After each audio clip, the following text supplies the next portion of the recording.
Hi guys, we'll be starting with lesson 5, the administrative law. Now let's see what all would be covered in the chapter. The chapter can be studied in 4 parts and the questions will be framed from here only. That is the introduction, the judicial control, the principles of natural justice and the liability of the government. So these are some of the topics that would be covered in the chapter. So now let's start with the concept of administrative law. In our school, we had done that the Constitution or India has 3 important organs. That is the legislature, the executive and the judiciary. This was called as the separation of powers, where the powers have been divided in India. First is the legislature. Now the legislature is the parliament and its duty or job is to make the laws. So most of the laws have been formed or passed by the parliament. Then comes the executive. The executives are those who implement the laws. So their job is to implement the laws and you have your administrative authorities to do that. Now administrative authority means what? The governments have various departments that ensure that the laws are followed. The police department, the enforcement agencies, the municipal corporations, etc. And the third one is your judiciary. The judiciary's job is to interpret the laws whenever there is a dispute and interpret the various kind of differences, whether who is right and who is wrong. That is the job of the court. Now, where does administrative law fit in? So, administrative law is concerned with the executive. So it is a law that governs the executive, simply meaning the administrative authorities. So what is administrative law? Administrative law is a law that regulates the executive. मतलब क्या? जो executing authorities है, क्या उन्हें law बराबर follow किया है या नहीं, and whether they have acted fairly or not. Now what does that mean? So let's understand with the help of an example. Now, this is a bulldozer as we can see, but what happened? It has cracked down or brought down a illegal construction. So, this was the case of Kangana Ranaut. She is a Bollywood actress versus the Maharashtra government or specifically the BMC. Bombay Municipal Corporation. Now what is the job of BMC? BMC, apart from ensuring that the roads are good, there is proper sanitation, health, etc. They also ensure that if there is any illegal construction, they pull it down. अब क्या हो गया? वो लोग ने एक notice दिया कंगना रनौत को और बोला कि आपका जो ऑफिस बनाई है आपने इन Bandra, it is a part of it is illegal and that is why we are coming and demolishing it. So they gave her a 24 hours time to respond. And within 24 hours, they brought in a JCB bulldozer and they brought it down. Now Kangana filed a case in against the BMC in the High Court. So she went to the High Court and said कि ये गलत हुआ है, मेरा तो सब legal है, मुझे टाइम नहीं मिला और BMC ने ये मैलिफाइड इंटेंशन से मेरे को टारगेट किया. Now this went in court. What do you think? Who is correct? So BMC is an administrative authority. It is an executive. It ensures that the laws are followed, that proper legal constructions are made, and if there are illegal constructions, they have a right to pull it down. Who do you think won? Let's see. So High Court slams BMC action. Big win for Kangana. So actually Kangana Ranaut was correct. She won the case and BMC was shouted at by the High Court, where High Court told the BMC कि आपने जो section BMC Act का लगाया है उसमें आपने उनको सिर्फ 24 hours क्यों दिया to respond? You should have not given only 24 hours. You should have filed under a different section of the BMC Act, and you should have given a 7 days time, which seems like a reasonable time to respond. So High Court slammed the BMC action. So many times we see that there is a chance that the executive, the administrative authority, government tries to exceed their powers. So always there has to be some control over the administrative action. This chapter is all about that. It's about administrative law. It controls and regulates the law relating to these executive. And whenever we feel that the executive is exceeding the law, the courts really control them. Many times there is a dispute, always a dispute होते रहता है between the citizens versus the government, और I could say government agencies के साथ में हमेशा dispute होते रहता है. अगर सोचो कुछ illegal construction गवर्नमेंट आके खाली ऐसे ही डिस्ट्रॉय कर दे तो तुम लोग कहाँ जाओगे? You would go to the court, and the court will then interpret who is right and who is wrong. So always there can be a conflict, age-old conflict between citizens and government control, because citizens don't like control and government always tries to have some control. So let's see what is the definition of administrative law. So administrative law is a law that governs administrative actions.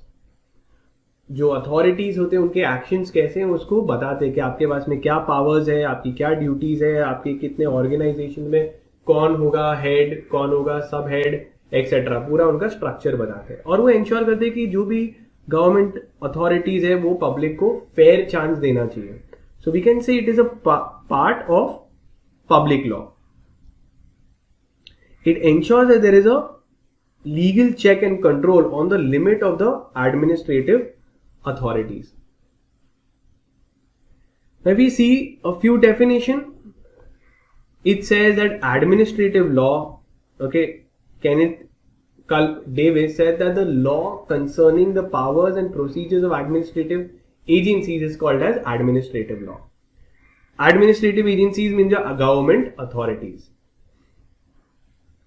And one very important thing, that if any time we feel that the authorities or the government officials have exceeded their powers, abused their powers, misused their powers, we can go to the courts, and the courts have judicial control over such officials. That means the court have powers to ensure and punish officials that exceed their powers. अब point आता है कि ये origin of administrative law कहां से आया. सो क्या हो गया कि पहले के जमाने में they believe that the state would only be a police state. Now police state मतलब क्या कि बहुत कुछ गलत होगा तो police will come into action. But now they have said कि यार पुलिस स्टेट का ही काम नहीं है गवर्नमेंट का. गवर्नमेंट को हम लोग अभी अलग तरीके से देते हैं. We call them as welfare state. That the government policies should not only about stopping wrong but also promoting good, promoting welfare of the citizens, promoting that there is a improvement of the social and economic conditions of the people. तो ऐसे ही हम लोग माने कि authorities को थोड़ा power देना चाहिए जिधर वो लोगों को अपलिफ्ट कर सके, थोड़ा एक responsibilities and powers है उनके ऊपर, where they would ensure that the state and the standard of living improves. All this has led to the growth of the administrative law, where powers have been given more and more to the administrative authorities कि ये लो आप betterment के लिए आप लोग को ये सब powers दिए हैं. जैसे we saw, there is even in Kangna's case there is always a conflict between private citizens and government control.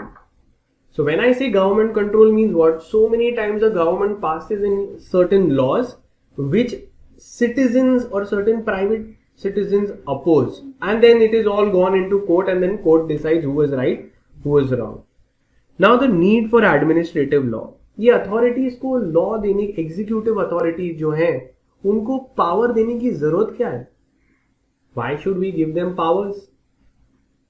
सबको पार्लियामेंट कोई लॉ बना देना चाहिए, बस वही रहेगा। ये सब अथॉरिटीज को थोड़ा extra rules, regulations, bylaws, notification देने के पावर देने चाहिए। एग्जीक्यूटिव को थोड़ा रूल मेकिंग पावर देना चाहिए। Answer is yes. Why? Because the parliament while making the law cannot foresee all the events and eventualities। सब कुछ लॉ बना के नहीं बोल सकते कि यार ये लो यही हो गया, अभी और कोई लॉ की जरूरत नहीं है। तो वो लोग क्या करते हैं, ऐसे अथॉरिटीज को थोड़े पावर्स देते हैं कि आप लोग ऐसे केस टू केस बेसिस पे आप लोग ऐसे रूल्स रेगुलेशन बना सकते हैं for the betterment and for ensuring that there is a proper welfare of the citizens। सो पहले हम लोग ने जैसे देखा था 3 ऑर्गन्स है, executive, legislature and judiciary। Traditionally executive legislature used to make the laws, parliament law बनाते थे, एग्जीक्यूटिव खाली इंप्लीमेंट करते थे और जुडिशरी उसमें जस्टिस और डिस्प्यूट सेटल करती थी।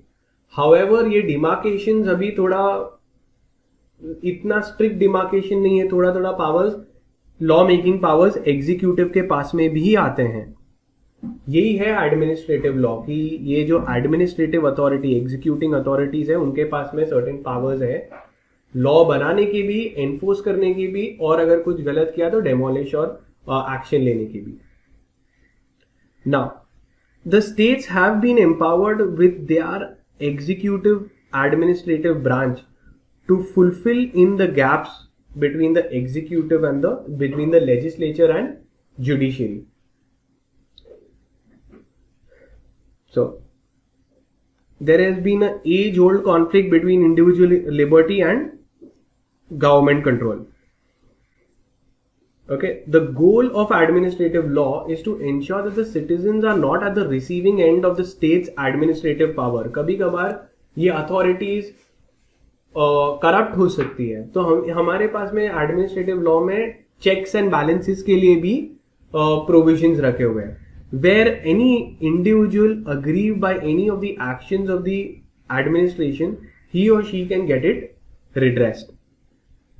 So powers दिए हुए हैं इनको obviously, but उसके साथ में उनके restrictions और ये सब भी दिया है, that you cannot go ahead and abuse the rights of the citizen। तो simple language में कि जो authorities होती है उनके पास में थोड़े पावर्स होते हैं, वही एडमिनिस्ट्रेटिव लॉ है। एडमिनिस्ट्रेटिव लॉ में ये अथॉरिटीज के पावर, उनके रिस्ट्रिक्शंस, उनके ऊपर अगर गलत अब्यूज किया पावर तो क्या क्या एक्शंस होगा, वो सब एडमिनिस्ट्रेटिव लॉ में होगा।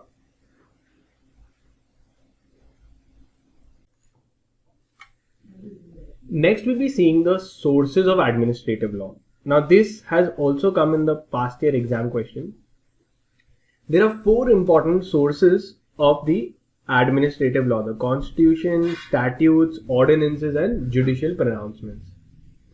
First one, all the laws derive their powers from the constitution, and administrative law is no different.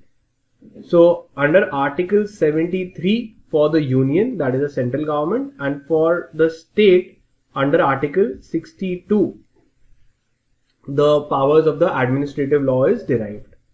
Now if I just check your general knowledge, who is the executive head of the country? Who is the executive head of the country? It's the President of India. And who is the executive head of the state? That is the governor। Okay, so that is given in your constitution, that the president can make any laws for the whole part of the country, or the state, for the state, the governor। So this is the administrative law, and all the organs of the government come under them। That is the first part। The second is your statutes। Now statutes मतलब क्या, कि कभी कभार law के अंदर ही administrative authorities को power दिया जाता है। Like for example, under the GST act, the GST officers are there, who can take action for non-filing of your returns or your not paying your tax on failing.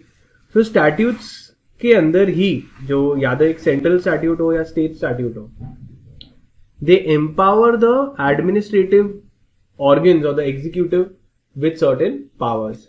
So they derive their powers from the statutes also. Then comes your ordinances. Now ordinances are temporary emergency laws passed by either the president or for the state, the governor. That whenever there is a emergency and the parliament is not in session, that time we can't sit till and wait till the parliament comes in session. तो अभी तक parliament बैठा ही नहीं है, तो emergency basis पे laws बनाया जाता है. जैसे जो farms bill आया था, it was actually came as an ordinance by the president of India for the whole of India. कि उनको लगा कि यार अभी emergency है और हमें immediate basis पे farm laws introduce करने हैं. So this was an ordinance which has been opposed, and there is a Supreme Court sitting to check the constitutional validity of it. Then comes judicial decisions. कितनी बार ही courts है वो decide करते हैं, powers देते हैं, they can restrict the powers also, so they will sit, and we know that the Supreme Court is vested with the power to interpret whether any act is or any action by the administrative authority is going against the constitution or not. Then comes administrative discretion. अब administrative discretion means what?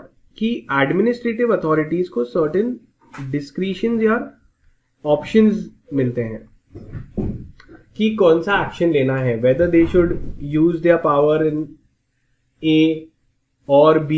अलग अलग options use कर सकते हैं वो लोग 5 and 6. तो वो लोग को choose करना है कि कौन सा option use करना है in exercise of their powers. This is called as administrative discretion. कि administrative authorities can choose from among various alternatives जो उन्हें दे दिया गया है. But ये जो option choose करेंगे, it should be on basis of rules of reasons and justice. तो जो भी option choose करेंगे वो लोग उनको choose करना है किस में जाना है, and it should be as per reasonable and should not be as per personal whims. Like for example, as we discussed in the Kangna case, the High Court asked the BMC कि आपके पास में various powers है to bring down or demolish illegal construction, right? अब आपके पास में option है कि emergency basis पे भी जा सकते हो या एक रीजनेबल टाइम भी दे सकते हो. तो आप 24 आवर्स का भी प्रोविजन यूज कर सकते हो बीएमसी एक्ट का, या पार्टी को 7 डेज भी दे सकते हो. तो what did the BMC use? They use the option 1, like they went for 24 hours में बोला कि आप रिप्लाई करो नहीं तो आपका डेमोलिश कर देंगे. Now do you think that is justified? So high court said कि नहीं आपने गलत किया, आपने 24 आवर्स क्यों दिया, आपको कौन सा ऑप्शन यूज करना चाहिए था, 7 डेज का टाइम देना चाहिए था उनको रिस्पॉन्ड करने के लिए. तो ये जो ऑप्शंस होते हैं वो अथॉरिटीज को कभी कभार देना पड़ता है, बिकॉज हर एक इवेंचुअलिटी फोर्सी नहीं कर सकते और केस टू केस बेसिस पे उनको डिसाइड करना है.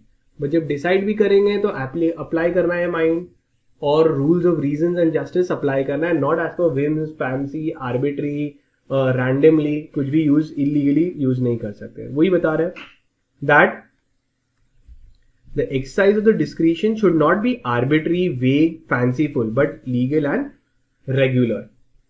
Okay? Now, अब क्यों ऐसा इनको एडमिनिस्ट्रेटिव अथॉरिटीज को ऐसा ऑप्शंस क्यों दिए हुए हैं, डिस्क्रिशंस क्यों दिया है कि आपको जैसा ठीक लगता है केस टू केस बेसिस पे आप कर सकते हो? बिकॉज लेजिस्लेचर को पता है कि वो लोग लॉ बनाते वक्त ह्यूमनली पॉसिबल ही नहीं है कि हर एक कंसीवेबल इवेंचुअलिटी के लिए लॉ बना दें. तो इसलिए वो लोग को ये पावर्स ऐसे डिस्क्रिशंस देने पड़ते हैं, एडमिनिस्ट्रेटिव डिस्क्रिशंस देने पड़ते हैं, और उनको बोलते हैं आप राइट मैनर में उसको यूज करना on basis of case to case basis. Thus we can see that huge power has been given to these administrative authorities, and these administrative authorities should use their powers very responsibly, carefully and judiciously. Because we must all remember that with great power comes great responsibility. Exactly. Now, coming to the second and the most important part. Next we'll be seeing is judicial review at the stage of exercise of discretion. तो officers जब अपना powers exercise करते हैं तो courts उसको review करती है कि क्या ये लोग ने अपने पावर्स लॉ के हिसाब से एक्सरसाइज किए हैं या नहीं, और अगर पता चला कि कुछ गलत है तो उनके एक्ट्स को वॉइड किया जाता है. This is called as judicial review at the stage of exercising of the discretion of the powers of the officers. Now this is divided into two broad categories. One is the abuse of discretion, which simply means कि आपने misuse किया है, आपने आपका exercise properly exercise नहीं किया है. And the second is non application of mind, कि आपने तो दिमाग लगाया ही नहीं और ना के बराबर आपका powers exercise ही नहीं किया. So this is non-use of the powers and this is about misuse of the powers. These are further divided into 8 subpoints for abuse of discretion and around 3 subpoints for non-application of mind. So let's see. Abuse of your discretion. Abuse मतलब क्या? Misuse of your discretion, options, powers given to you by law.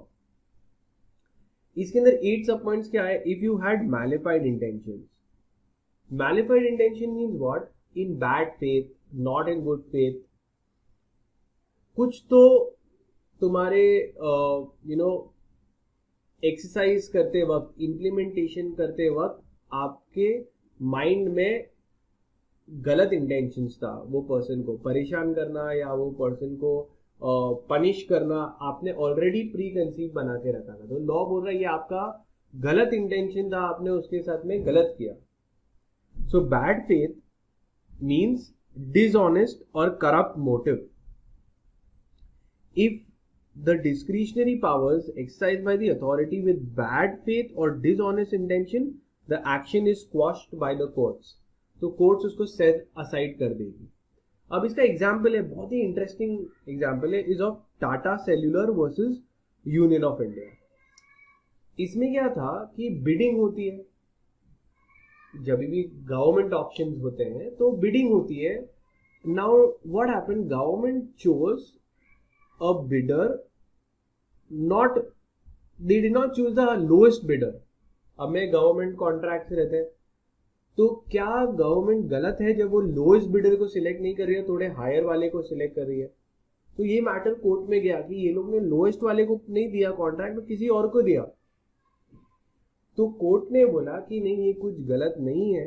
अगर discretion है उनके पास किसको देना है, वो lowest वाले को देना जरूरी नहीं है, क्योंकि मे बी वो पार्टी का एक्सपीरियंस, वो क्या काम कर रहा है उसका अगर हमको उस पर ट्रस्ट नहीं है तो हमको उसको देना जरूरी नहीं है, इवन उसने सबसे लोएस्ट बिड किया है तो.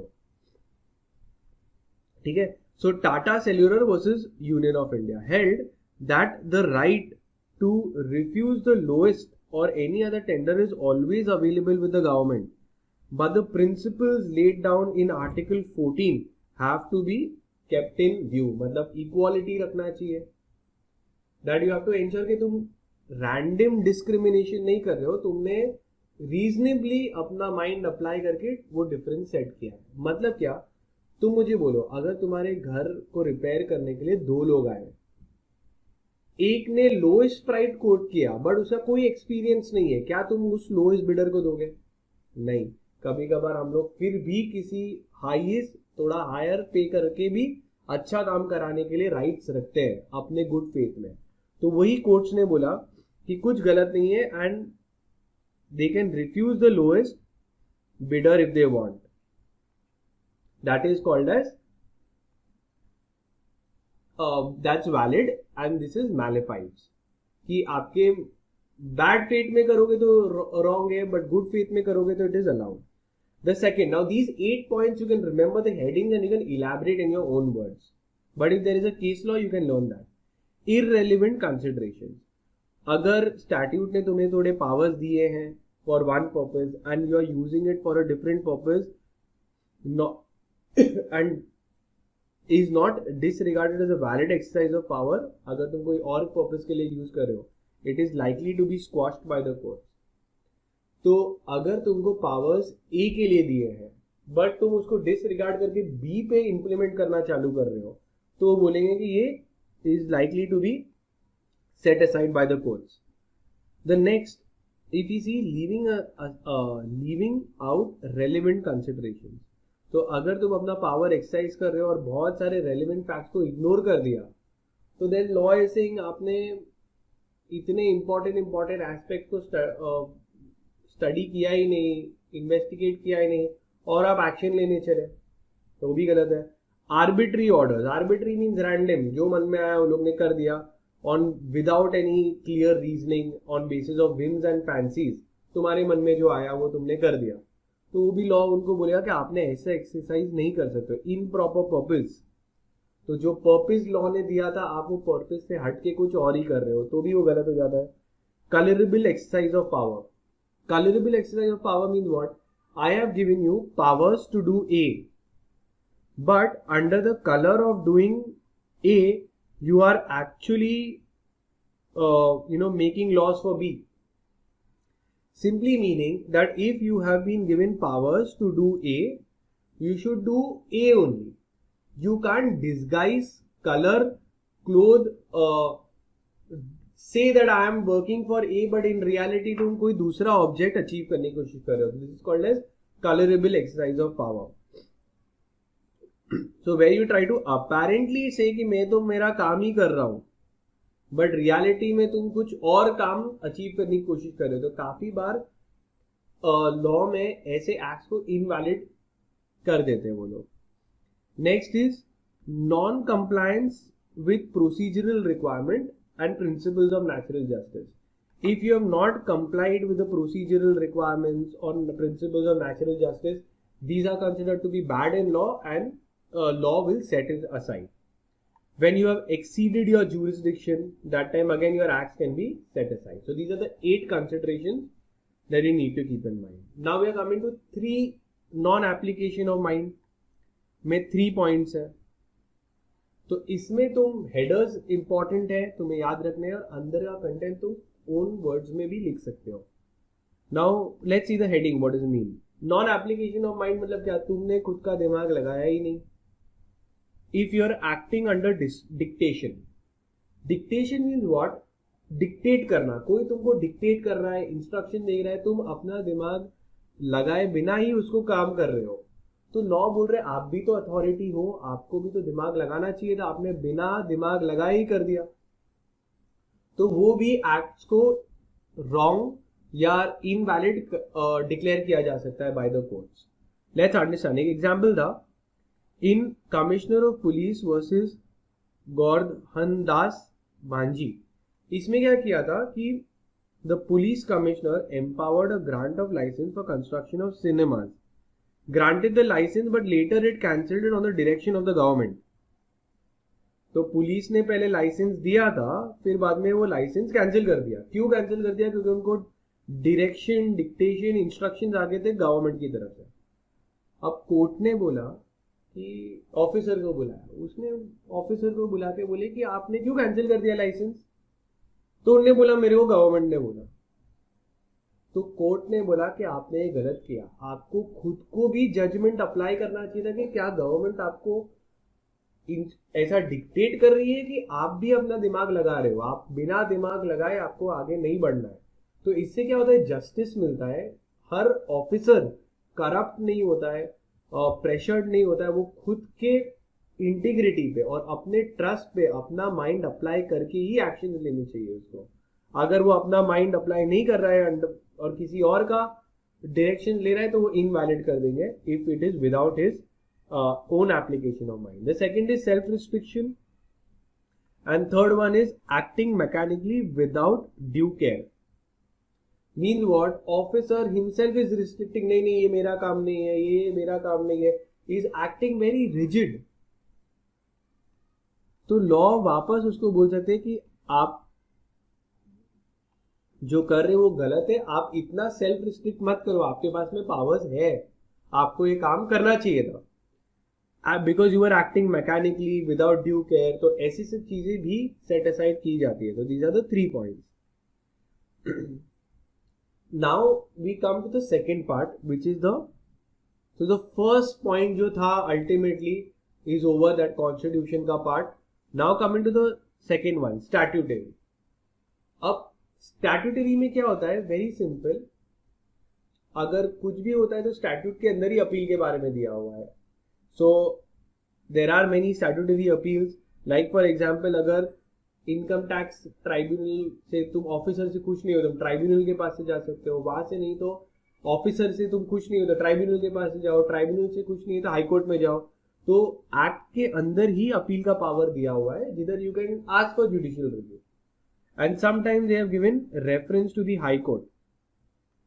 So reference to high court क्या होता है, if at any time let's say there is a lower court or lower authority, और ये लोअर अथॉरिटी को कुछ समझ में नहीं आ रहा है कि यार ये मैटर में क्या करना चाहिए, मेरे को थोड़ा डाउट है, तो लोअर अथॉरिटी क्या करती है, जनरली रेफर करती है matter. So they refer the matter to the high court for their opinion, और हाई कोर्ट को पूछते हैं आपको क्या लगता है। तो कभी भी अगर अथॉरिटीज को डाउट आ रहा है तो वो लोग खुद रिफर कर सकते हैं to the high court for their opinion. I give you example.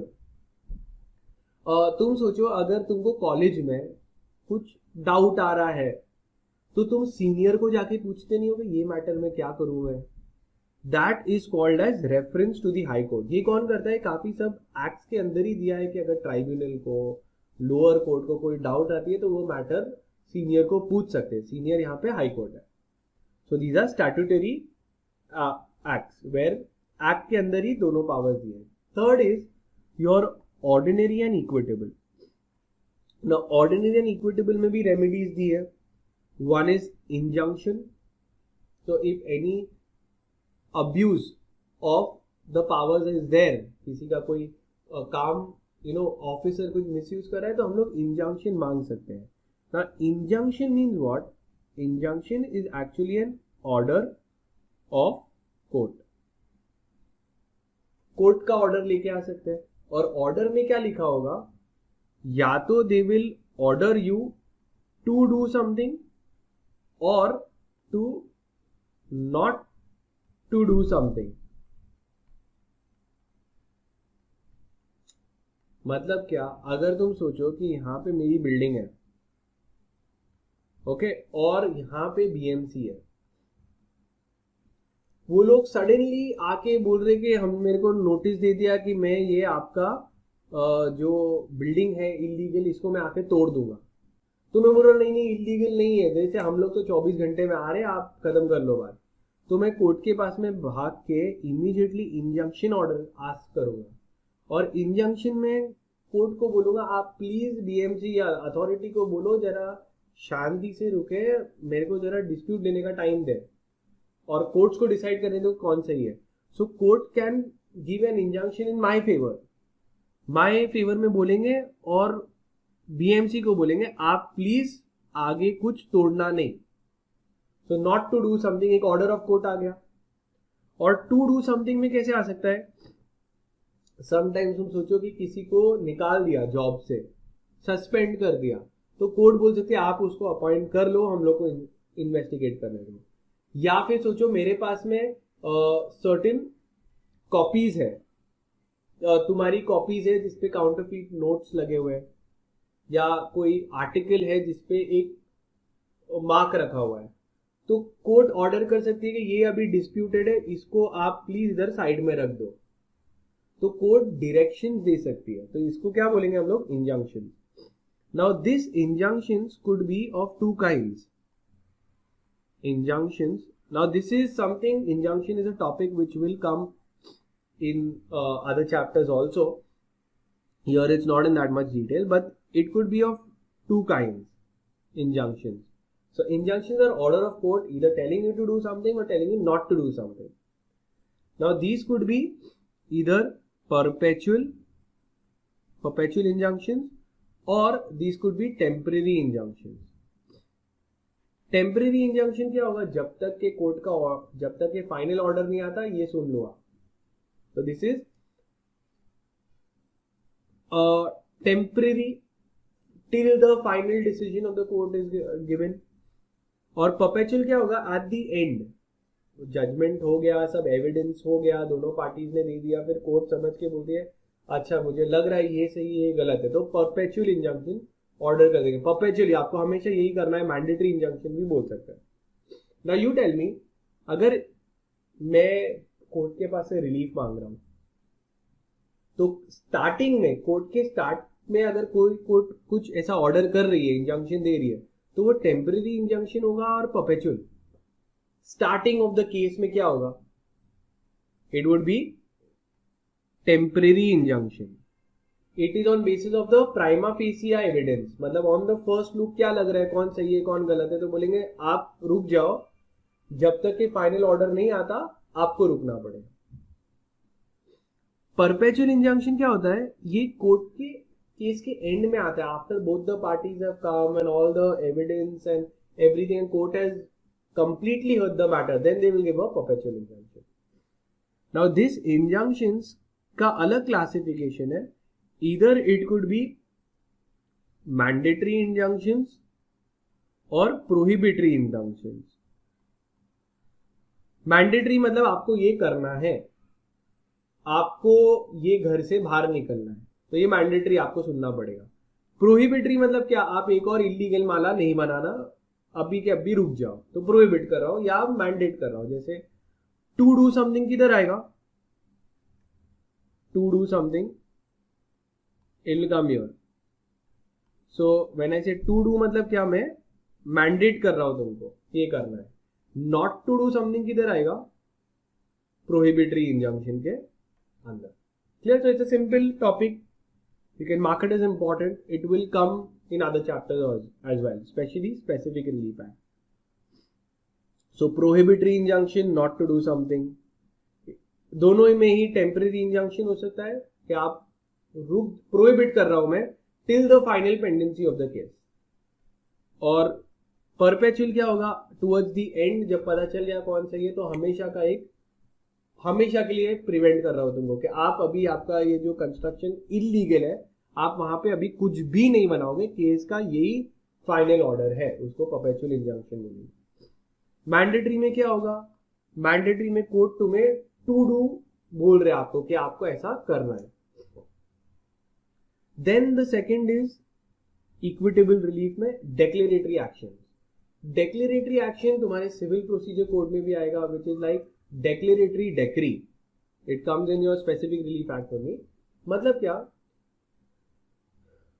Courts अगर सोचो कोई अथॉरिटी मेरे को परेशान कर रही है, बोल रहे कि नहीं आपका घर तोड़ देंगे हम लोग, इलीगल है, मेरे को टेंशन आ रहा है, तो कोर्ट खुद डिक्लेयर कर सकती है कि भाई ये इसका ही घर है, ये सही इंसान है. तो इससे क्या होगा कि मैं सेफ रहूंगा, मुझे परेशानी नहीं होगी, बिकॉज कोर्ट ही डिक्लेयर कर रहा है.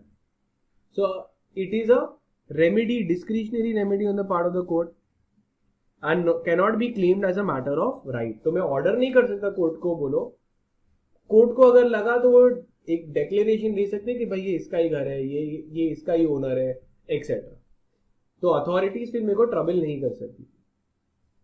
Action for damages. अगर कोर्ट्स को लगा कि कुछ भी मेरा घर तोड़ दिया इलीगली, सोचो फिर बाद में कंगना के केस में यही हुआ था, हाईकोर्ट ने एक अथॉरिटी को अपॉइंट किया कि बोले कि इसका घर जो तोड़ दिया है इलीगली, इसमें कितना लॉस हुआ है उसको कॉम्पेंसेशन देना पड़ेगा.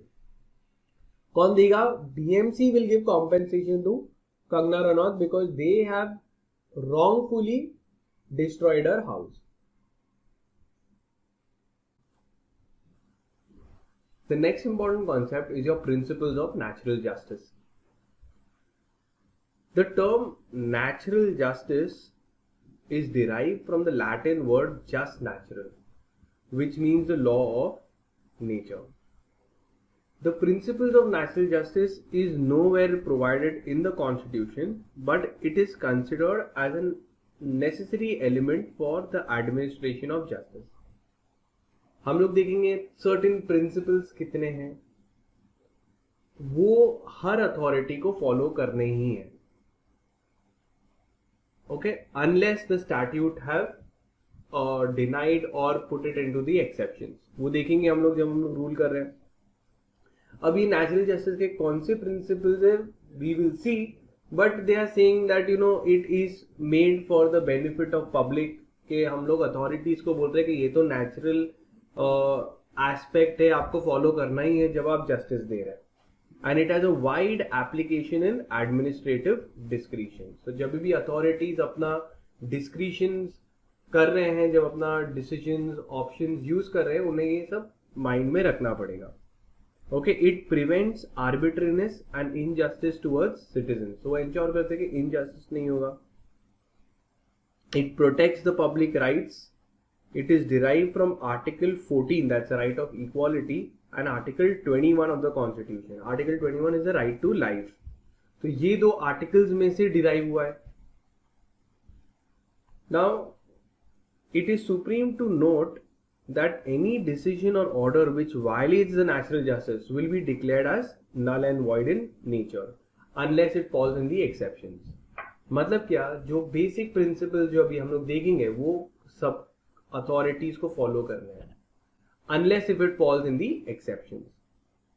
अब कौन से ऐसे principles of natural justice, how many principles are there? So answer is there are 2 principles of natural justice. कौन से दो?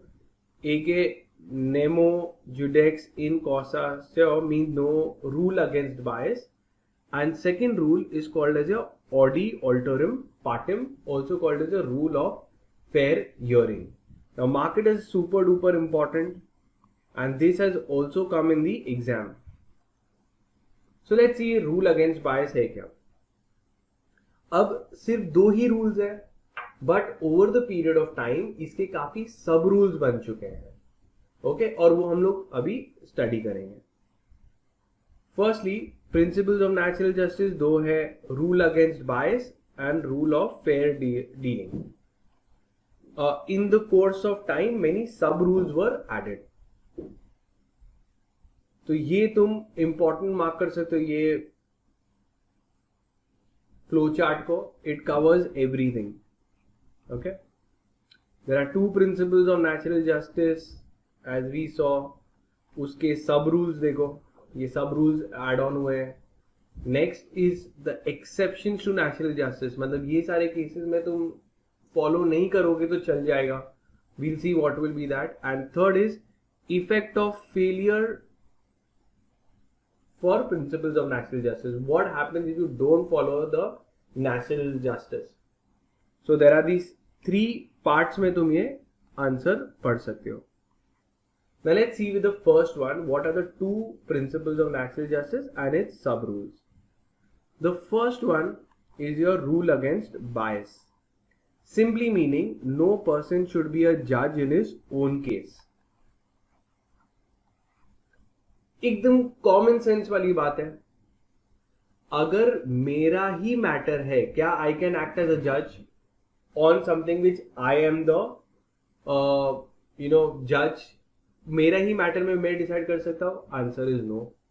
सेकंड इज, सोचो कि मेरे रिलेटिव का ही मैटर है, क्या मैं जज बन सकता हूं ऐसे मैटर में? Answer is no. सोचो मेरी ही प्रॉपर्टी की बात चल रही है, क्या मैं वहां पे जज बन सकता हूं?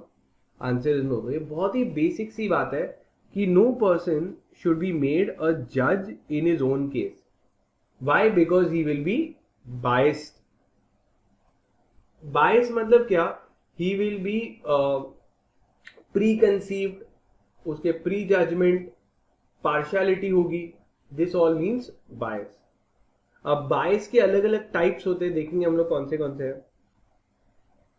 सो बायस 3 टाइप्स के हैं. एक है pecuniary bias. Pecuniary bias means what? The word pecuniary means monetary bias. ठीक है, पैसे के रिलेटेड बायस. सोचो एक कंपनी में मैंने इन्वेस्ट कर रखा है, ओके, और मैं जज हूं. आई एम द जज of the NCLT, company court का मैं जज हूं, और वो जज ने शेयर्स में भी इन्वेस्ट किए. अब उसी कंपनी का मैटर आ रहा है क्या तुमको लग रहा है वो जज इस मैटर को उठा सकता है? Answer is no, because he has a pecuniary interest in the matter, so they will say इसको मत रखो.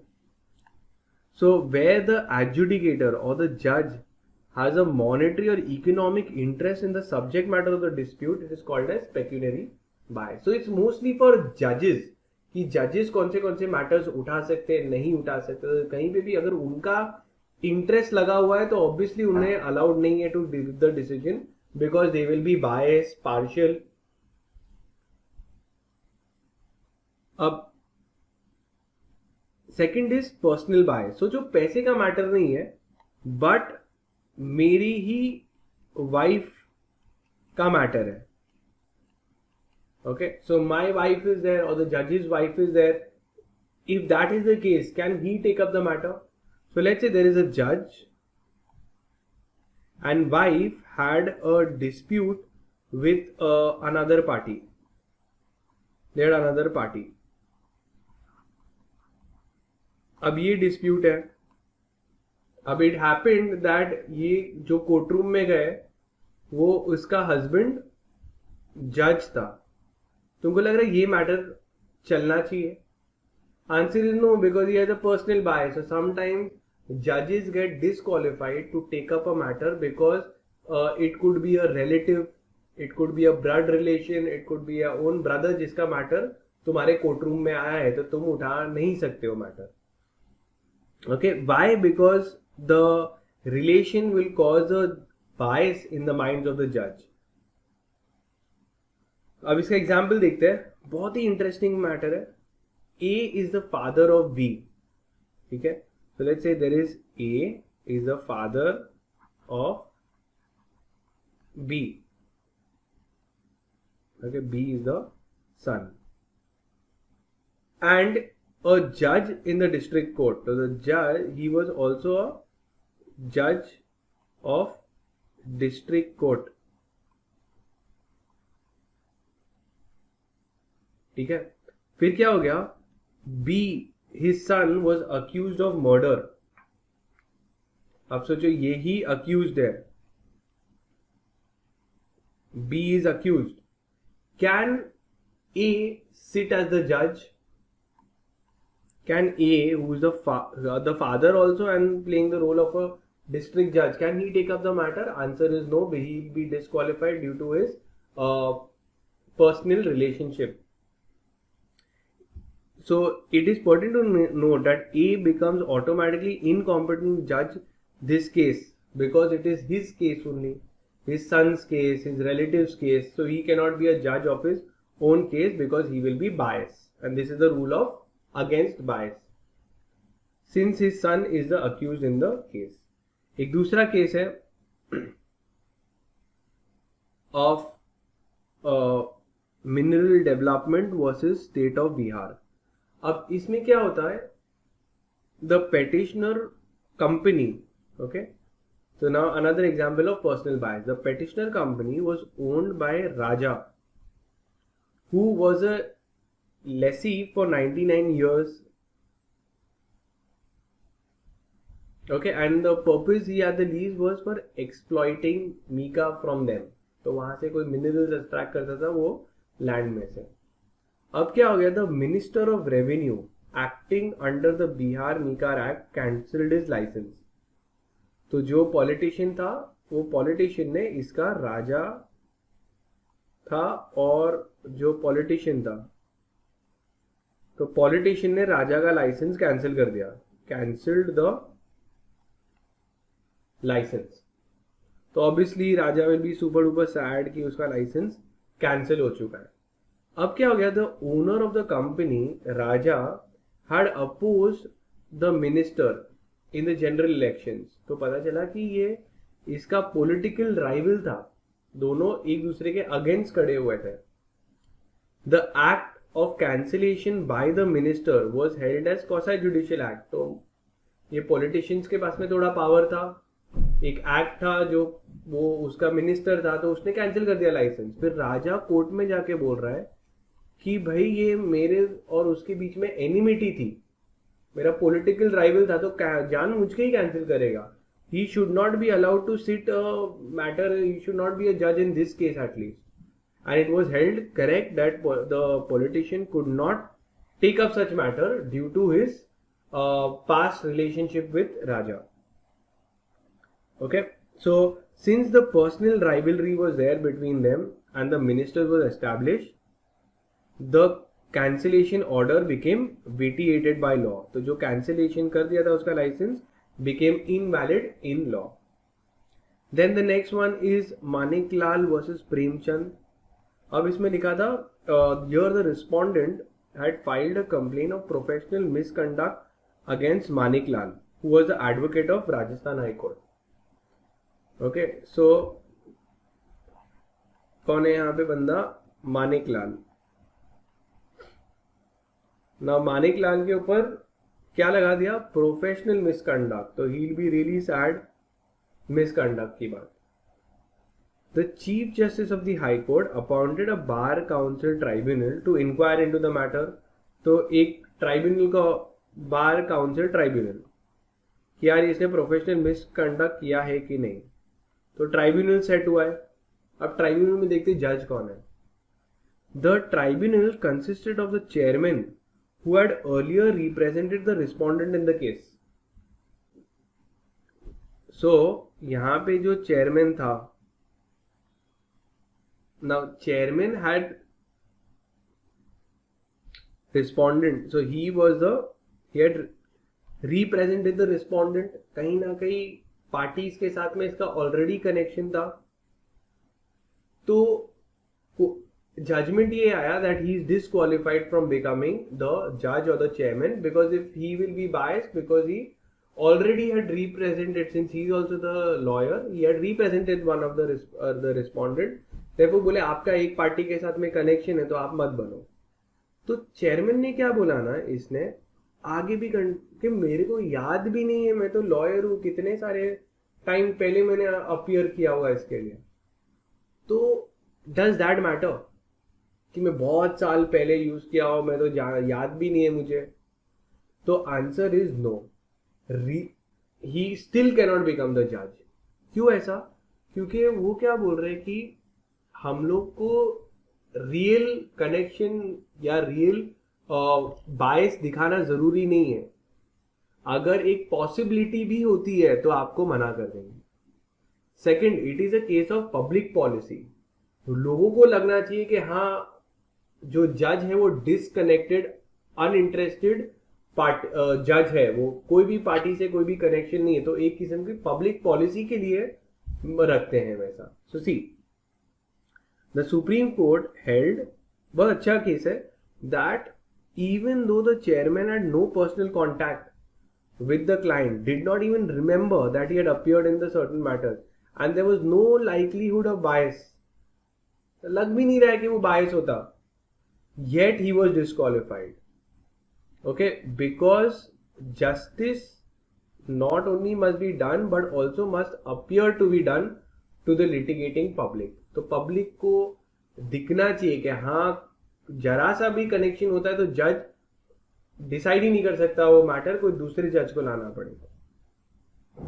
Then we see subject matter bias, which is again very simple because if the subject matter of dispute and I am connected, I am the judge. Let's say there is a judge. Okay, ये judge is Mr. A. Now what happened? There is a property. Okay, अब ये property is in dispute. And mister A is the owner, वो जज ही owner था इसका. And mister B is saying कि नहीं ये प्रॉपर्टी उसकी है. तो ए वर्सेस बी का था. अब मैटर गया कोर्ट में, so it went to the court. Now court में क्या ये मिस्टर ए के कोर्ट रूम में जा सकता है? सो दिल से नहीं, विल बी अलाउ कि ए के ही कोर्ट रूम में जाए जिधर ऑपोजिट पार्टी मिस्टर ए ही है. तो बोल रहे no, it is a rule against bias, ये तो खुद का ही मैटर है, ये तो ऑब्वियसली अपने ही फेवर पे करेगा केस.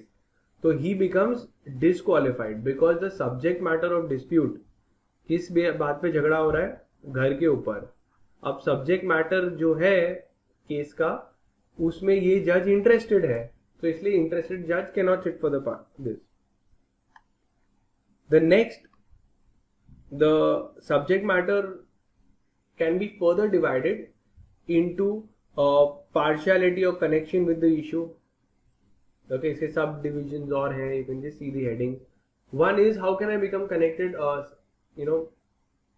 Subject matter से कैसे connect हो सकता हूँ? Maybe partial भी connect हो गया. Connected हूँ तो मैं disqualify हो जाऊँगा. Second is departmental bias. Very very interesting. Departmental bias देखते हैं. सोचो अगर जो डिपार्टमेंट ने कैंसिल किया तुम्हारा लाइसेंस या जो ऑर्डर पास किया उसके पास में ही मैटर जाएगा, वही जज बन जाएंगे, तो ऑब्वियसली क्या मतलब है, तो वही फिर अपने बोलेंगे कि नहीं हमारा एक्शन तो सही है. लेट्स अंडरस्टैंड डिपार्टमेंटल बायस क्या है. Departmental bias arises when the functions of a जज and the prosecutor are combined in the same department. तो जज और प्रोसिक्यूटर दोनों एक ही डिपार्टमेंट के हैं. In Gulpani Nageshwara Rao versus APS RTC, the order of the government nationalizing the road transport was challenged. ठीक है कि रोड ट्रांसपोर्ट के रिलेटेड कुछ ऑर्डर था वो कैंसिल वो चैलेंज हो रहा था कोर्ट में. तो ऑर्डर ऑफ नेशनलाइजिंग वाज चैलेंज, तो आप कोर्ट में गया. अब देखते क्या होता है. On the grounds, one of the grounds of the challenge was that the secretary of the transport department who gave the hearing was biased, being the person who initiated the scheme. अब जिस बंदे ने scheme develop किया, who made the scheme, सोचो mister A ने scheme बनाया, अगर इसको ही जज रखेंगे तो ये तो फेवर में ही देगा. I'll give you an example. What happened? The farm bills were there. Farm bill जो इंडिया में एक फार्मर्स के लिए बिल बनाया था, उसको फार्मर्स ने ऑब्जेक्ट कर दिया. तो सुप्रीम कोर्ट ने एक पैनल बनाया और उसमें एक ऐसे जज को, ऐसे बंदे को जज बना दिया, okay, as a head, who had already been there in who had expressed and was there in formulating the farms bill. मतलब क्या, मेरे को जज बना दिया, मैं खुद ही स्कीम बनाया था, मैंने खुद ही प्रमोट किया था स्कीम. अब मेरे को जज बना दोगे कि स्कीम बराबर है या नहीं, तो मैं तो ऑब्वियसली इसको फेवर ही करूंगा. तो ऐसे केस में बोल रहे वो डिपार्टमेंट, जो जज और जो प्रोसिक्यूट जो केस फाइल कर रहे हैं वो सेम डिपार्टमेंट में आ रहे हैं, तो वो चलेगा नहीं. देखो इसमें भी क्या था कि secretary of the transport department who give the hearing was biased. क्यों सेक्रेटरी बायस था? क्योंकि उसने ही तो स्कीम बनाया था, तो वही सुन रहा है स्कीम बराबर है यानी जिसने बनाया. लेट्स सी.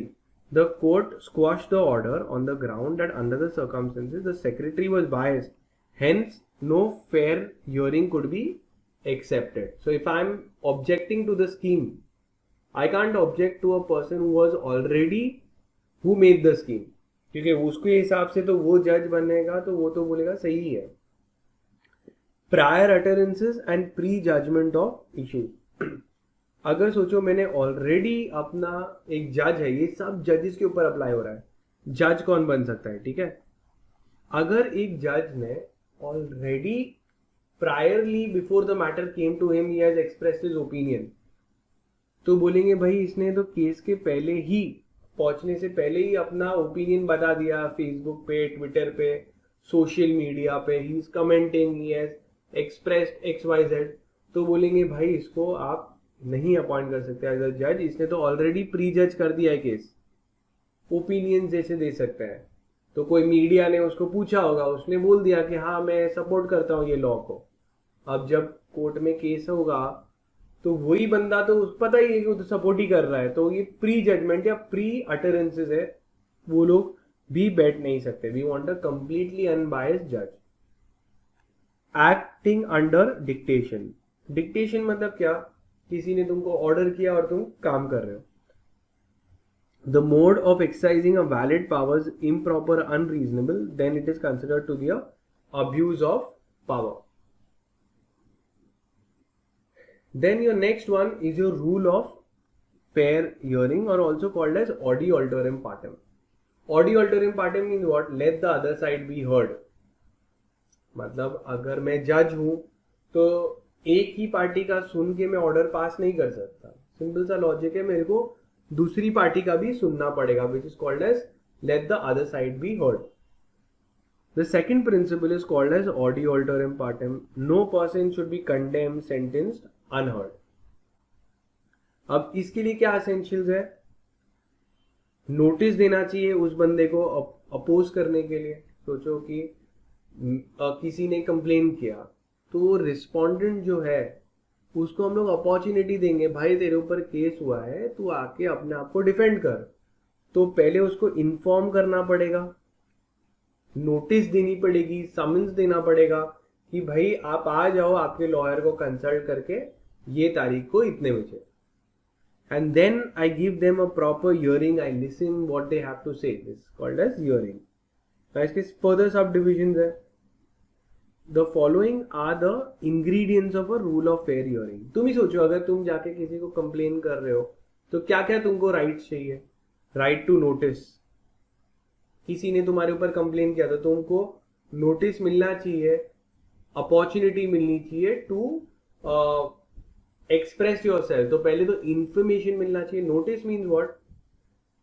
तुम्हें इन्फॉर्म किया जाएगा कि आपके ऊपर केस हुआ है. ओके.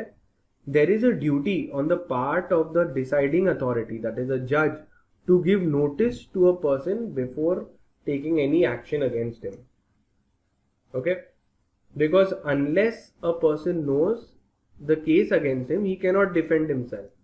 तो डिफेंड करने के लिए पहले उसको नोटिस देना पड़ेगा कि आपके ऊपर इस बात के बारे में एलिगेशंस आए. However, the omission to serve a notice would not be fatal if the notice has not been served on the concerned person on his own default.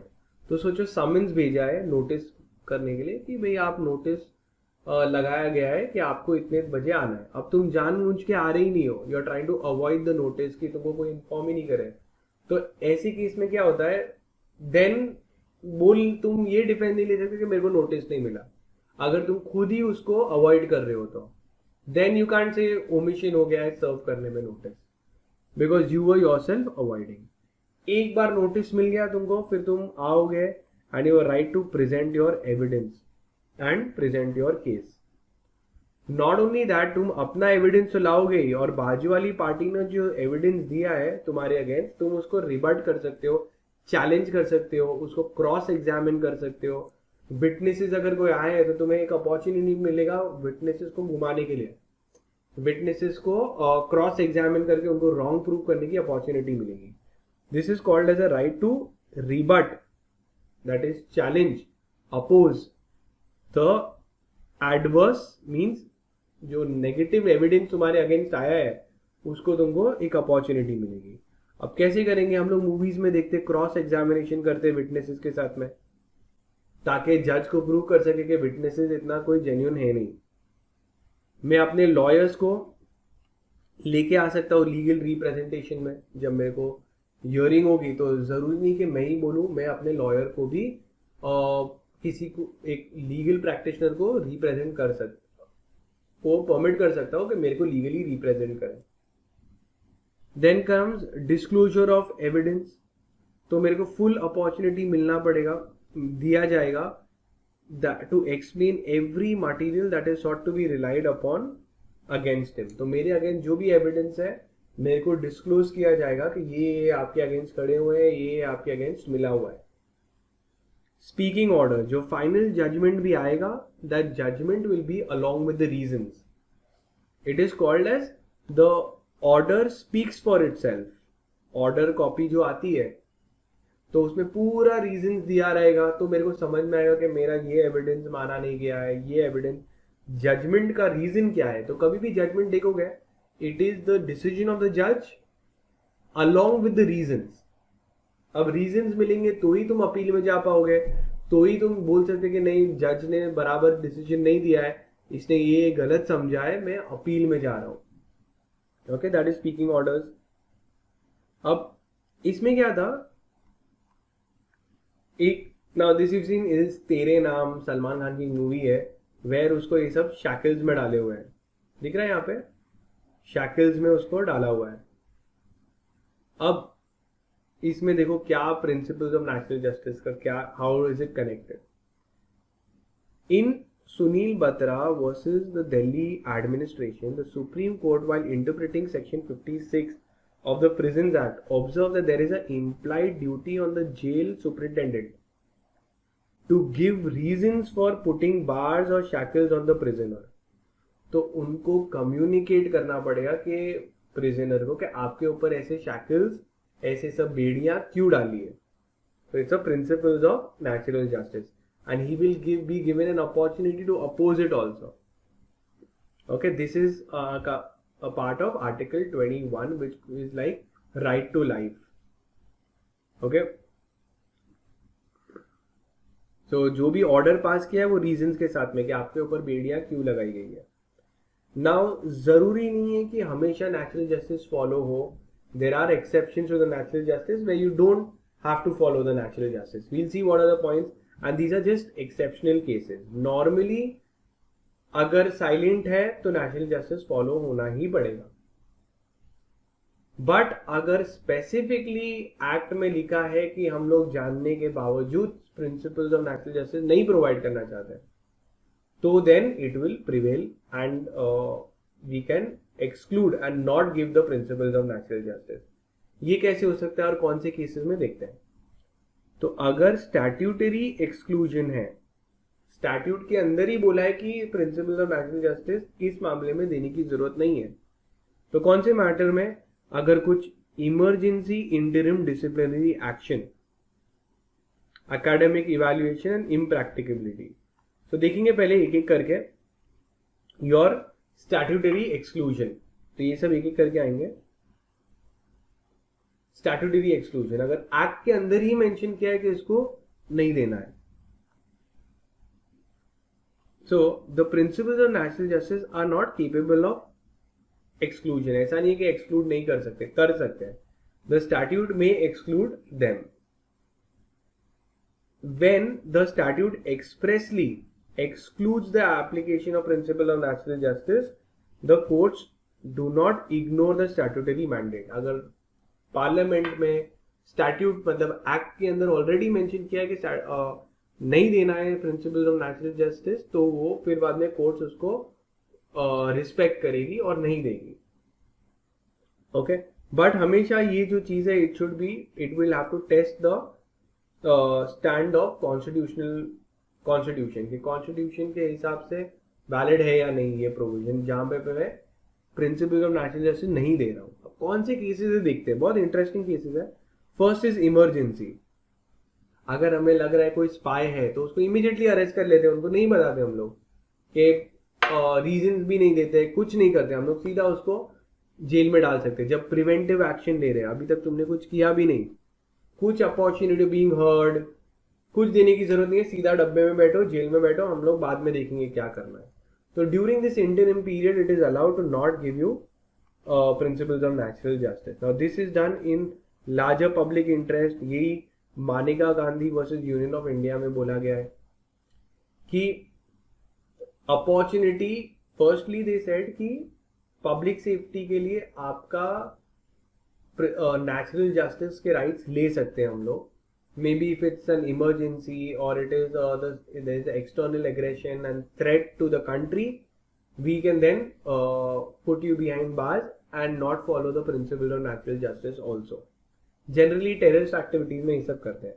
अब मानेका गांधी के केस में क्या बोला कि ये सब अलाउड है पब्लिक इंटरेस्ट में, बट जो एक्शन भी लिया है वो फाइनल नहीं है. It is always subjected to judicial review. मतलब कोर्ट्स आगे देख सकती है कि आपने जो एक्शन लिया उस पार्टी के ऊपर वैलिड है या नहीं. The next is interim disciplinary action. अभी during the pendency of the case, ये भी बहुत इंटरेस्टिंग केस था, सीधा केस ही पढ़ेंगे तुमको समझ में आ जाएगा. अभय कुमार वर्सेस श्रीनिवासन, उसके अंदर एक स्टूडेंट को डिबार कर दिया था from entering into the college campus till the pendency of a criminal case against him for stabbing a student. तो एक स्टूडेंट को बोला कि आप कॉलेज में नहीं आ सकते हो जब तक कि आपका पेंडिंग डिसिप्लिनरी एक्शन का जजमेंट नहीं आ जाता है। तो क्या वो बोल सकता है मेरे को सुना नहीं गया है, मेरे अगेंस्ट ऑर्डर भी पास नहीं हुआ है? तो बोल रहे नहीं, ये चल जाता है प्रिंसिपल ऑफ नेशनल जस्टिस में, where we can interim measures पे डिसिप्लिनरी एक्शन ले सकते हैं। So it was held that it is preventive in nature to prevent a future crime हो सकता है। It was pass with the object to maintain peace in the campus. Rules of principle of natural justice were not applicable in this case. Then comes academic evaluation. So इसमें क्या होता है कि वापस कुछ हियरिंग वेयरिंग देने की जरूरत नहीं है। अगर कोई स्टूडेंट को निकाल दिया है ड्यू टू मिसबिहेवियर और due to his academic evaluation, तो over the period of time, I give an example, कितने सारे लोग यहाँ पे टेंशन में रहते हैं कॉलेज में जाने के लिए because of, now this you can mark it as important just for your knowledge, low attendance. तुम्हारे कॉलेज में लो अटेंडेंस था जिसकी वजह से हॉल टिकट नहीं दिया, hall ticket was denied. Not only that, तुमको बोला हम तुम्हारी बात सुनना भी नहीं है हमको, क्या तुम कोर्ट में जा सकते हो? Answer is no. अगर कॉलेज में प्रोफेसर्स ने ओवर पीरियड ऑफ टाइम तुमको इवैल्यूएट किया है और कोई डिसीजन लिया है, तो फिर बाद में कोर्ट्स उसको एंटरटेन नहीं करेगी और बोलेंगे कि ये सब वैलिड है। तो ऐसा सब कर सकती है कॉलेजेस और काफी बार करते भी हैं। Next is impracticability, where it is not possible to give everybody an opportunity or the person an opportunity to express himself। तब बोलेंगे इसका सुनने की भी जरूरत नहीं है। अब कौन सा ऐसे is the mass cheating case? देखो, it is the mass copying. इसमें क्या था दैट इन दिस केस सब लोग मिलके कॉपी कर रहे थे, तो क्या हो गया, सबका एडमिशन कैंसिल। अब सबको एक एक हियरिंग देने बैठेंगे वो लोग प्रिंसिपल ऑफ नेशनल जस्टिस के हिसाब से, बोले नहीं इट इज इम्प्रैक्टिकल, सब मास कॉपिंग कर रहे हैं, तो वो लोग को जो जजमेंट लगा वो ऑर्डर पास कर सकते हैं। The entire MBA entrance exam was cancelled on the grounds of mass कॉपिंग। The court held that it was not possible to give all the examinees an opportunity of being heard before cancelling the examination. So your principle of national justice were not followed. अब आता है कि effect of failure to give natural justice. What if natural justice was not provided? So very simple, it will be declared to be void. अगर natural justice normally हमेशा follow किया जाना चाहिए, अगर नहीं किया तो it will be considered to be void. But okay, unless there is an act, statute, a law जो बोल रहा है कि ये जो है वो ऑप्शनल है, आप एक्सेप्शंस में अगर फॉलो हो गया तो हम लोग नेशनल जस्टिस नहीं दे तो चलेगा। जैसे हम लोग ने देखा मास कॉपिंग में नहीं दे रहे थे तो फेलियर नहीं फॉलो किया हम लोग ने नेशनल जस्टिस, तो भी चल जाएगा। So it depends from case to case basis कि लॉ ने कुछ ऐसा स्पेसिफिकली एक्सक्लूड किया है क्या। So let's see, when an authority is required to observe national justice and it fails to do so, it may whether it will be regarded as void or voidable. So it will be treated as, generally speaking, a voidable order means the order was valid at its inception and remains valid until it is set aside or squashed by court. It has legal effect up to the time it was squashed. तो जब तक के squash नहीं किया तब तक के valid रहेगा, वो voidable हो गया। मतलब जब तक के void डिक्लेयर नहीं हुआ है वो वैलिड रहेगा। और on the other hand, a void order means it is a nullity and void ab initio from the very beginning. तो देखते हैं इसका क्या आंसर है। In most cases, a person affected by an order cannot be sure whether the order is really valid or not. मुझे पता ही नहीं कि वैलिड है कि नहीं है ऑर्डर, मुझे लग रहा है कि इनवैलिड है, तो क्या मुझे फॉलो करना चाहिए तब तक? तो the affected person cannot just ignore the order treating it as nullity, मैं ऐसे ही बैठे बैठे ऐसा नहीं सोच सकता कि यार वो वॉइड ऑर्डर है, उसका सुनने की भी जरूरत नहीं ऑफिसर का। मेरे को कोर्ट में जाना के उसको डिक्लेयर करवाना पड़ेगा invalid. Here he must go to court for determination of as to the nature of the order whether it is void और नो। यूजुअली तो इसका एक केस देखते हैं in Nawab Khan versus Gujarat, section 56 of the Bombay police act 1951 empowers the police commissioner to extern any undesirable person on the grounds set in। तो police officer के पास में powers था किसी को भी एक्सटर्न रिमूव कर सकते एक एरिया में से। अब ये वैलिड है कि नहीं? और वो बंदा अगर मैंने सोचो पुलिस ऑफिसर है और मैं तुमको बोल रहा हूँ कि आप जाइए यहाँ से, आप इस लोकेलिटी से आप निकल जाइए टेम्परेरी बेसिस पे। Now you can you just sit and consider कि ये तो वॉइड ऑर्डर है, सुनने की जरूरत ही नहीं है, नलिटी है, कि तुमको कोर्ट के पास जाना पड़ेगा और उसको वॉइड डिक्लेयर करवाना पड़ेगा तब तक कि ये ऑर्डर वैलिड है? Is what the question was. तो सुप्रीम कोर्ट ने ऑर्डर किया कि भाई ये जो ऐसा ऑर्डर कर रहे हैं जिसका फंडामेंटल राइट्स ही वायलेट कर रहा हूं मैं, मूवमेंट जा नहीं सकते, ये नहीं कर सकते, तो वो रीजनेबल नहीं है and this kind of order is not correct. देखो इन दिस मैटर तो केस टू केस बेसिस पे चेंज होगा। द ऑर्डर ऑफ इंटर्नमेंट और इम्प्रिजनमेंट और custody affects a fundamental right that is article 19 freedom of movement and all that इसमें है, in a manner which was not reasonable. तो case में देख के बोले कि जिस हिसाब से केस में हैंडल किया था तुमने उसका आर्टिकल 19 वायलेट कर दिया और ये ऑर्डर है वो अनकॉन्स्टिट्यूशनल और इलीगल है, hence it is void.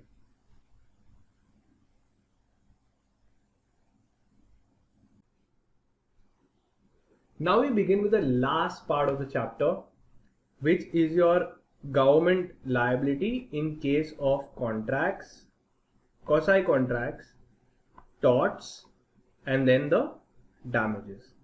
So these are 4 parts. Let's see. So before I start, let me ask you a question. Does the government enter into contracts? Does government enter into contracts with people, with citizens, with various people, yes or no? So answer is yes. Now my next question is, which is the article in the constitution that governs government contracts? So the constitution of India must be having some provision with respect to government contracts. What is that article number? So that article number that you need to remember is your article 299 and article 300. Okay. So this is important. It applies in case of government contracts and government tenders. So many times government want to make bridges, want to make roads. That time they engage private contractors. They will have an agreement. The government will say हम आपको इतना पैसा देंगे, आप हमको ये ceiling, ये bridge बना के दे देना। So this is like a government contract. Sometimes government buys goods, certain kind of properties they buy to set up the parliament, etc. So they all have these kind of contracts which is called as government contracts. अब आता है कि अगर breach of contract होगा, ठीक है, तो क्या गवर्नमेंट लायबल हो सकती है? सपोज अगर गवर्नमेंट ने कॉन्ट्रैक्ट तोड़ दिया, पैसे नहीं दिए या वो लोग ने कुछ और किया, तो क्या गवर्नमेंट लायबल हो सकती है? So answer is yes, common sense है। The liability of the government can either be contractual liability और टोटोरियस और इन लॉ ऑफ टॉर्ट्स। हम लोग देखेंगे एक एक करके। पहले liability of the government in contract act. So contract act के अंदर वो लोग ने बताया है कि constitution under article 299 it says that the government can enter into contracts. Ye contracts will be valid and binding only if the following conditions are fulfilled. So they can ask you a question that what are the conditions for a valid government contract? सबसे पहले जो भी government contract होगा it will be in the name of the president और the governor. तो काफी बार government अगर कुछ गुड्स मंगा रही है, इंपोर्ट कर रही है, तो नेम आता है बाय प्रेसिडेंट ऑफ इंडिया या गवर्नर का. It sound strange but that is the case. Do you think the government, the president and the prime minister sit to sign all of this? Answer is no. It is done by a duly authorized person on behalf of the contract who signs or executes the contract. Next, all these government contracts, can it be verbal? Answer is no. They have to be in writing. Next, Article 299 क्या बोल रहा है देखते हैं. Article 299 of the Constitution states that all contracts should be made in the name of the president, governor. However, you have to remember that neither the president nor the governor shall be personally liable. Personal liability government president या governor की नहीं होती है. अब section 65 of the Indian Contract Act भी याद रखना है. अब बहुत ही इंटरेस्टिंग है. You can mark it as important.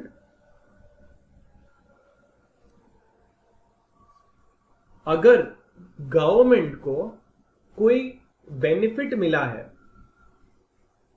Okay, और पता चला कि कॉन्ट्रैक्ट वॉइड हो चुका है for some reason, should the government restore the benefit? If the government has got some benefit and due to some unavoidable reasons that contract became void, so that benefit with the government got, should they return it? Answer is yes.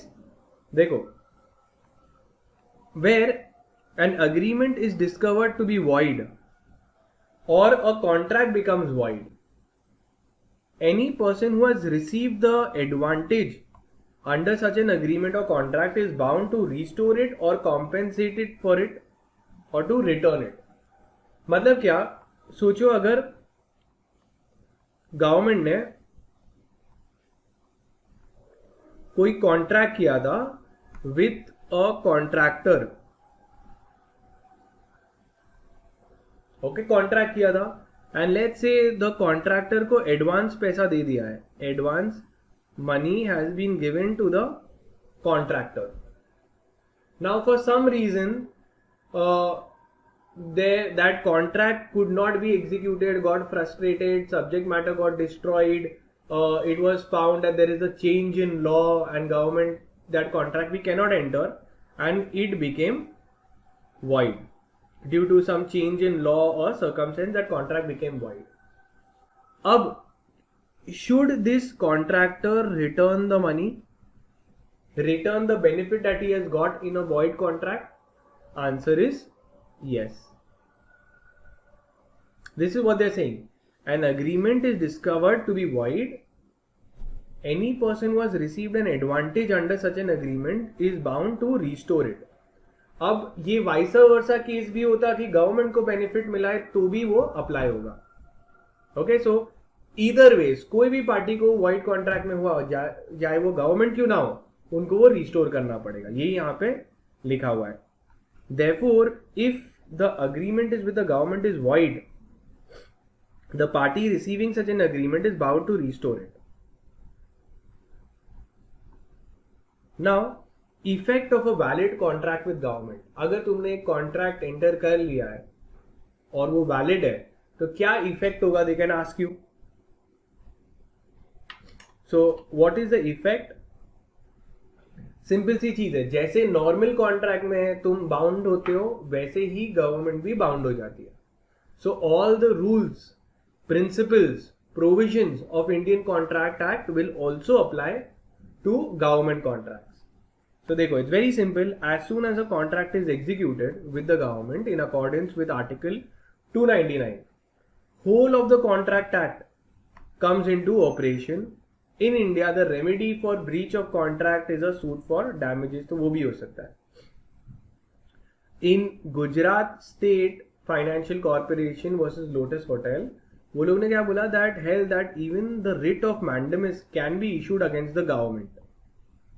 तो writ of mandamus तुम constitution में भी पढ़ोगे of India में, Ritz के chapter में. अब क्या होता है ये समझते हैं. Writ of mandamus is filed in the court. अब ये कोर्ट ऑर्डर करती है, मैंडेट करती है कोई government authority to do its public duty. For example, अगर मैंने बीएमसी मेरा काम नहीं सुन रही है, BMC is a government department, it is considered to be a functionality of the state. Article 12 के हिसाब से this is also a considered to be state, मतलब I can hold a state accountable and state will have to compensate me. तो अभी समझते हैं, अगर BMC is not doing their public duty, so what can I do? So what I can do is I can go to the court and file a writ of mandamus, and the court will order the BMC or the government to do its duty. ठीक है. So even हम लोग government के against writ of mandamus file कर सकते हैं और government को बोल सकते हैं आप आपकी ड्यूटी बराबर करिए, आपकी गवर्नमेंट बराबर काम नहीं कर रही है. तो ये सब इश्यू हो सकता है. तो you can mark it is important that even a writ of mandamus can be filed against the government. Then comes another case in Shrilekha Vidyarthi versus state of UP. It was held that the state has to act justly, fairly and reasonably even in the contractual field. So government is just like any other contracting party and they have to listen. Okay, the acts of the state will always can come under judicial review. Then contractual action of the state may be questioned as arbitrary under Article 32 and Article 226. Now this is all about when you're filing a writ in the court. अब writ होता क्या है, जब भी किसी fundamental rights violate होते हैं वो लोग कोर्ट के अंदर एक पेटिशन फाइल कर सकते हैं जिसका नाम होता है रिट, और कोर्ट को बोलते हैं आप हमको रिलीफ दो. जो पेटिशन फाइल करते हैं to enforce your fundamental rights is called as a writ. अब तुम या तो हाई कोर्ट के पास में जा सकते हो या सुप्रीम कोर्ट के पास में जा सकते हो रिट्स एनफोर्स करने के लिए. Like we took an example initially of writ of mandamus. In high court you will go under article 226 and in supreme court you will go under article 32. अगर follow नहीं हुआ तो तुम्हें कॉम्पेंसेशन मिलेगा under the Indian contract act also. The sections for compensation for breach of contract is given under section 73 to section 75 of the Indian Contract Act, which you need to know. Clear? It talks about damages. तो Contract Act first part हो गया हमारा. Second is your quasi contracts. Now quasi contracts भी क्या होता है, Contract Act के अंदर आएगा. But let's see, एक quasi contract का एक example दिया है वो लोग ने और उसके related explain किया है. Section 70 of the Indian Contract Act states that obligation of a person enjoying benefit of a non-gratuitous act. Non-gratuitous मतलब क्या? Gratuitous means what? Gratitude, or here we can say as a free. तो it is not free act. तो अगर आपको कोई benefits मिले and it is not free, then obviously you have to pay for it. Even if you're the government, where a person lawfully does anything for any other person. मैं तुम्हारे लिए कुछ कर रहा हूं, not intending it to do so gratuitously. मैं free के intention से नहीं कर रहा हूं. मैं आपको सर्विसेज दे रहा हूं with the hope कि आप मेरे को पैसे दोगे वापस. Then the latter means you are bound to compensate to the former. means आपको मेरे को compensate करना पड़ेगा, पैसे देना पड़ेगा. क्या है ये समझते हैं. तो इलास्ट्रेशन देखते हैं. अ ट्रेडमैन लीव्स गुड्स एट बीज हाउस बाय मिस्टेक. तो एक सेल्स पर्सन होता है जो सामान बेचता है, वो बी के घर पे सामान छोड़ देता है, भूल जाता है वो. अब बी क्या करता है, B treats the goods as is own. उसको लगता है वो उसकी गुड्स है और उसको यूज कर लेता है, खा लेता है या उसको एग्जॉस्ट कर देता है. देन शुड बी पे द मनी, तो बोलेंगे हाँ आपको बे, यू हैव टू पे ए, ठीक है.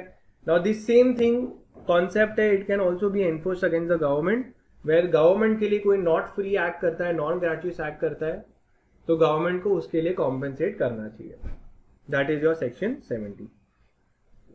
Then the third part is your suits in case of torts. अभी टॉर्ट्स क्या होता है? Tort is nothing but a civil wrong. It is different from contract. Contract में प्राइवेट कॉन्ट्रैक्ट होता है, तुम और मैंने रिटन में या वर्बल हम लोग ने कोई अग्रीमेंट प्रायरली करके रखते हैं, तो वो कॉन्ट्रैक्ट बनता है. Okay, where as tort is like a public wrong, where कोई कॉन्ट्रैक्ट नहीं होता, हम लोग समझते कि ये सिविल रॉन्ग हो रहा है. फॉर एग्जाम्पल, मैं गाड़ी नेग्लिजेंटली चला रहा हूं और वहां पे कुछ किसी का नुकसान हो गया, तो लॉ ऑफ टॉर्ट अप्लाई होगा और मेरे को नेग्लिजेंस का पैसा भरना पड़ेगा. Example, negligence.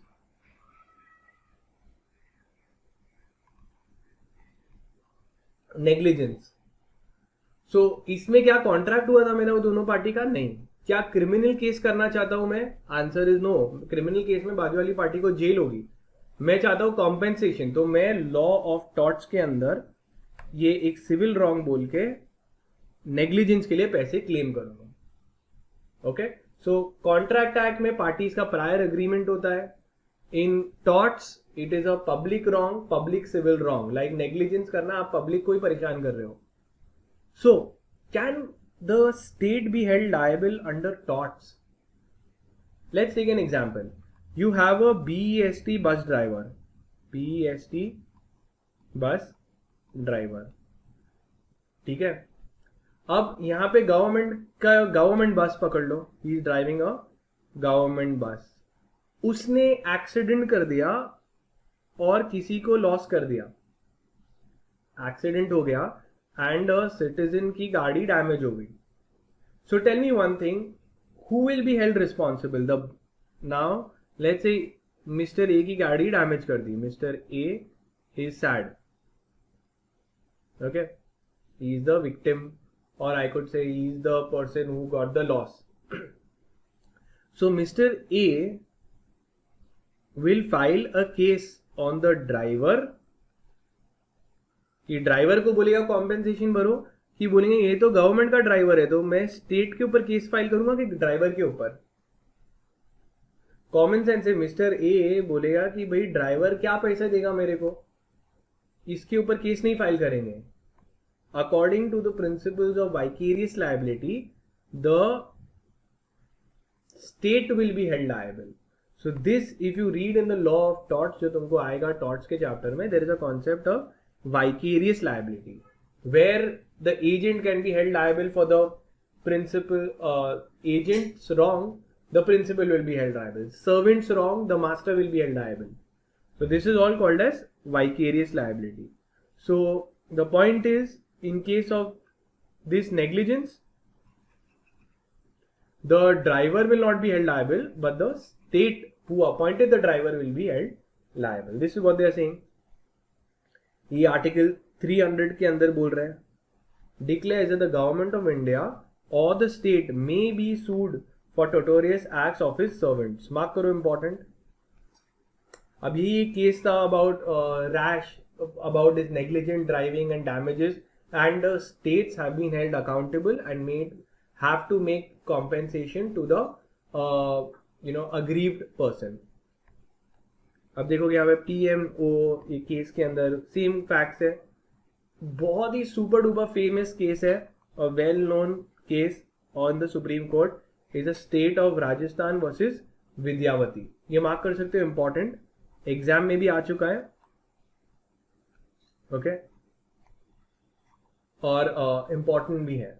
सेम लॉजिक जो केस बोला था, driver of a jeep owned and maintained by the state of Rajasthan drove it rashly and negligently while taking it back from the workshop and knocked down a pedestal and fatally injured him.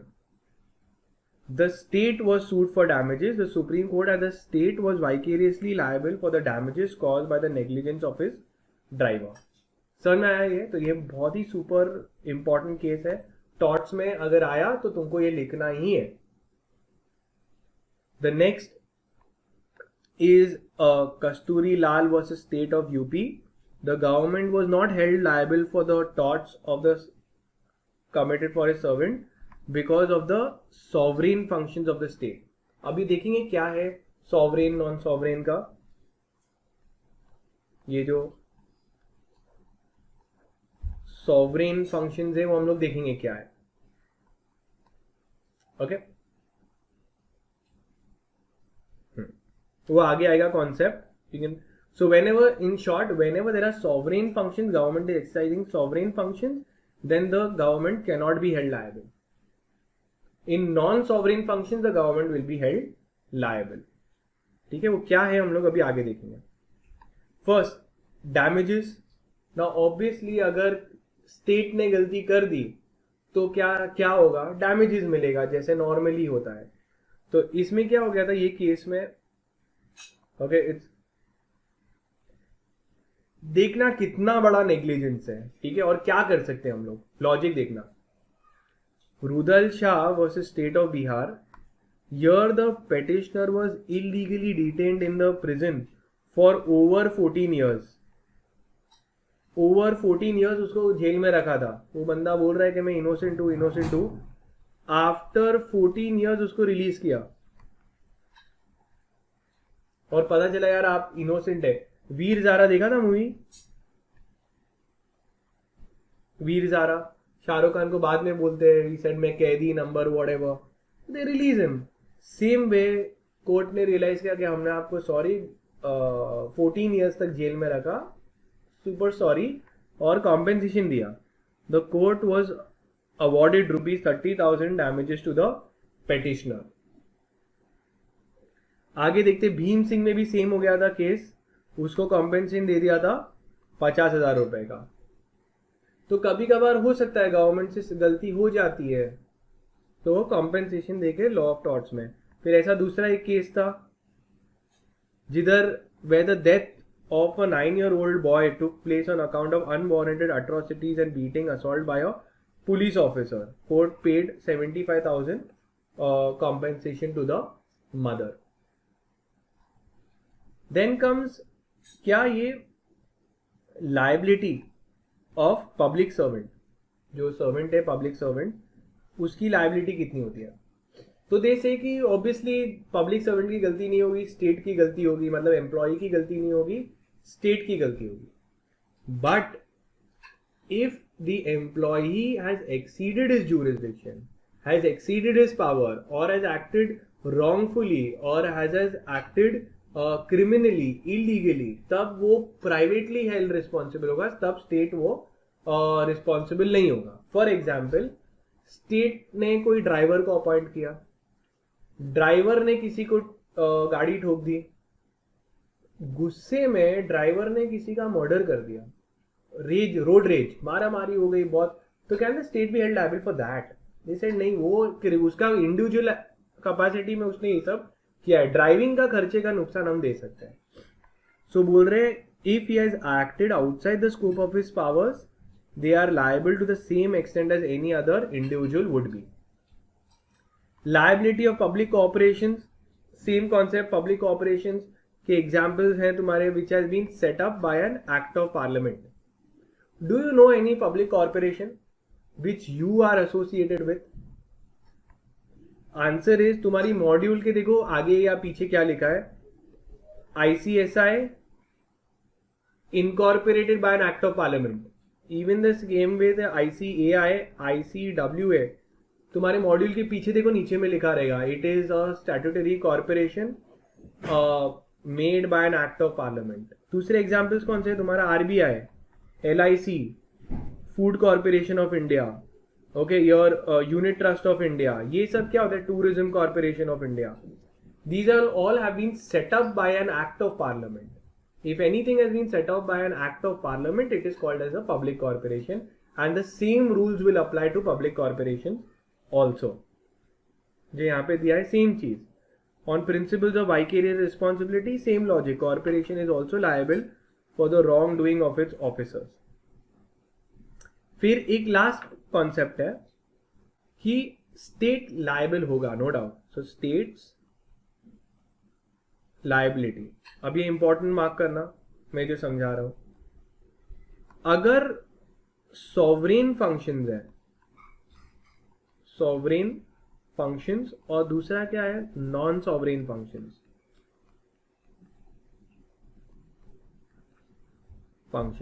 Okay.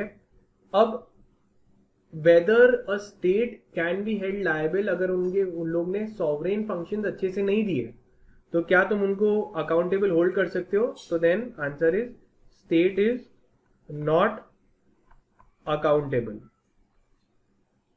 Like example, let's say example is defense, judiciary. Okay. अब ये जो government के functions है वो sovereign functions है. Sovereign मतलब सिर्फ government function कर सकती है, डिफेंस तुम खुद से नहीं कर सकते. स्टेट गवर्नमेंट या गवर्नमेंट ही प्रोवाइड कर रही है डिफेंस, जुडिशरी. अब उसमें गड़बड़ हुआ तो क्या मैं केस कर सकता हूं उनके ऊपर? Answer is not accountable, responsible, और सिंपल वर्ड्स नॉट लायबल. क्या तुम केस कर सकते हो कोर्ट में? केस कितना स्लो चलता है, स्लो कितना है, यूजलेस है? नहीं. जुडिशरी, क्या तुम बोल सकते हो चाइना ने कैसे अटैक कर दिया इंडिया को, हम डिफेंड क्यों नहीं कर पाए हम लोग को? Answer is no. ये सब सॉवरेन फंक्शन है, हम इसको टच नहीं कर सकते. बाकी के ऑल अदर्स में government is liable. So the state is liable for torts, contract, compensation in all other cases. Clear है ना? तो this is a important thumb rule you should remember. Now we are done with the chapter. Now we'll just go through the exam questions. So now let's begin with the exam questions. First, in December 2020, they asked what are the principal sources of administrative law? Explain in brief. It came for 4 marks. तो कितने points है वैसे? So there are 4. Constitution of India, then your acts, ordinances, judicial decisions. So we have done that before, you can check it out. Next, nemo judex in causa under administrative law. So now we know it means the rule against bias. It is one of the principles of natural justice. Latin phrase, no one should be a judge in his own case. It is also called as the rule of bias. It is a principles of natural justice. So we've seen it is very important. And then उसके भी सब rules तुम लिख सकते हो. Then came explain in brief the audi alteram partem. तो ये तुम्हारा next principles of natural justice. 2 principles of natural justice है, दोनों ही एग्जाम में पूछ सके हैं. Audi alteram partem mean what? Let the other side be heard. तो कभी भी जजमेंट देने से पहले दोनों पार्टीज का फेयर हियरिंग देना चाहिए. Then came explain in brief the name. Same thing has been repeated again. Rule against bias and types काफी बार आ चुका है. 2019 में what under what circumstances the decision exercised by the administrative authority are treated as abuse of discretion. Explain any 4. तो ये भी हम लोग देखेंगे. इंपॉर्टेंट पार्ट था. 8 पॉइंट्स थे, याद है? 8 पॉइंट्स थे. जुडिशियल रिव्यू के अंदर mala fide, irrelevant considerations and so on. तो सारे 8 पॉइंट्स लेके they have asked any 4. And that is it. We are done with the chapter.